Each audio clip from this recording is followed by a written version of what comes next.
ప్రొఫెషన్లో ఎథిక్స్ లేకపోతే ఎలాంటి పొజిషన్లో ఉన్నా వేస్టే అండి.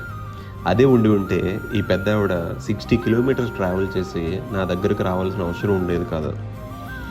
ఈవిడ తన కళ్ళు బాగా నొప్పి వస్తున్నాయని, సరిగా కనిపించట్లేదని అండ్ బాగా ఇరిటేటింగ్గా ఉన్నాయి అని చెప్పి ఒక XYZ కార్పొరేట్ హాస్పిటల్కి వెళ్ళారు. వాళ్ళు మరి కంటికి ఏమి ఎవాల్యుయేట్ చేశారో వాళ్ళకి ఆ దేవుడికి తెలియాలి. అంతా బాగానే ఉంది అమ్మ, జస్ట్ ల్యూబ్రికేటింగ్ డ్రాప్స్ వాడండి అని చెప్పి 6 months తర్వాత జస్ట్ జనరల్ ఫాలోఅప్కి రండి అని చెప్పారంట.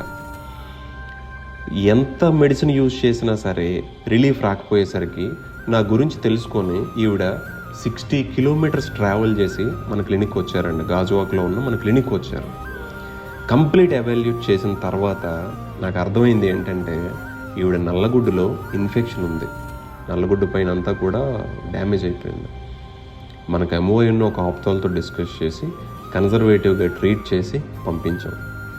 ఈ కేసు చూసిన తర్వాత నాకు మీతో ఏం షేర్ చేసుకోవాలనిపించిందంటే, మన వర్క్ మనం హార్ట్ఫుల్గా చేస్తే బ్యాక్గ్రౌండ్లో ఇలా ఎంతోమంది అమాయకులు సఫర్ అవ్వకుండా ఉంటారు. ఆవిడ నాకు పదే నమస్కారం చేస్తూ ఉంటే, అమ్మ మీరు ఇలా చేయకూడదు, నాకు బ్లెస్ చేయాలి అని చెప్తే ఒకే జెస్చర్లో ఆవిడ నేను ఇద్దరం హ్యాపీ ఉండేటట్టు బ్లెస్ చేసి నమస్తే చేశారు. మీరే చూడండి, నిజంగా అది చూసి నేను సర్ప్రైజ్ ఫీల్ అయ్యాను. మరొక ఇంట్రెస్టింగ్ కేసుతో మళ్ళీ కలుద్దాం. Thank you.